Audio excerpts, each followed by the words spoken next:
Hi everyone, I'm Lauren, your Union Affairs Officer, and during lockdown I have learned firstly that I'm not too bad at cutting my own hair. I hope you agree, so that has been helpful, and also that it's okay to do nothing.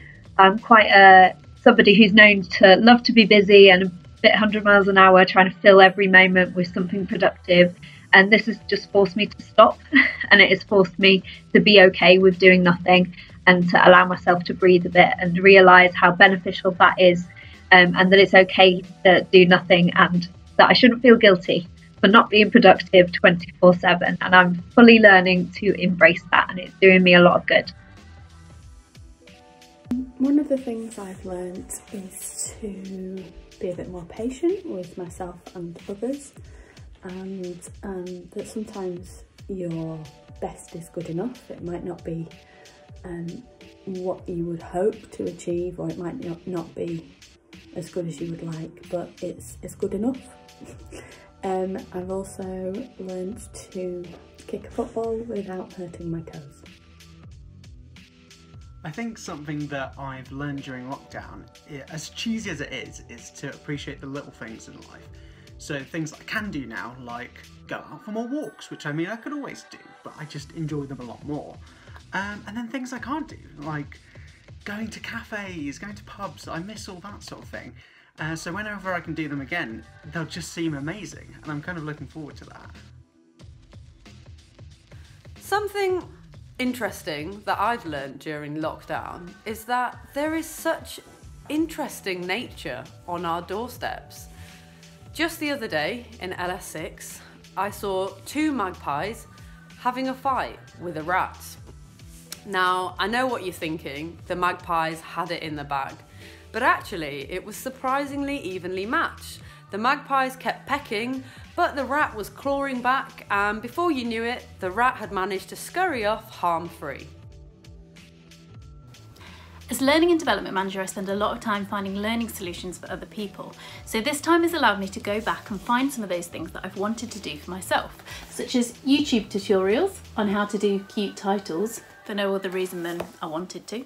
I've gone through my bookcase and found loads of books, like my mindfulness book, which has got loads of activities and reading to do, and I've had it for ages and just never found the right time to do it. But now that everything's slowed down a little bit, I'm starting to find the joy in the little things that I've always wanted to do.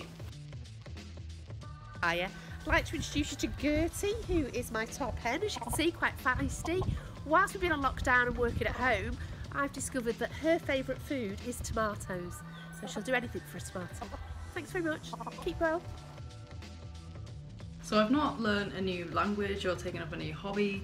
I've actually kind of learnt the opposite, which is that I always used to try and fill my spare time with way too many productive activities to help me feel like I was doing something worthwhile, but that is not a very good way to live your life and spend up a lot of time, so it's okay to get to the end of the day and say that you've done nothing.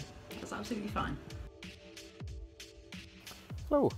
One thing that's really kept me sort of sane during this crazy period is the garden, and I've always had an interest in sort of structural garden things. So you can see I've redone the patio and put mortar in it and put a line of bricks to prop it up in advance of perhaps redoing it later period of time. But yeah, over the last couple of weeks I've really taken an interest in nature and plants a bit more. So here you can see some mint that I've potted, and also perhaps slightly less successfully at the end of one of the supermarket basils. I've planted that out, see what can happen. Also over to there, just in front of the guinea pig, I've just planted an acer tree as well. So yeah, I've really found that quite relaxing, working in the garden. And also I watch Gardener's World now with my wife, and I pay much more attention than I used to in the past. This lockdown, I've learnt that it's okay to have a bad day or a bad week, because everyone is just going through such a difficult time at the moment, and chances are that if you're up all night or if you're like seriously overthinking about things, there are so many people that you know that are going through the exact same thing. And while it's not nice that we're all struggling and going through a bad time, it really helps to know that you're not alone in this, and that chances are if you reach out to somebody, you'll be able to talk all of that through. So yeah, I'm sending a big hug to everyone during this lockdown period.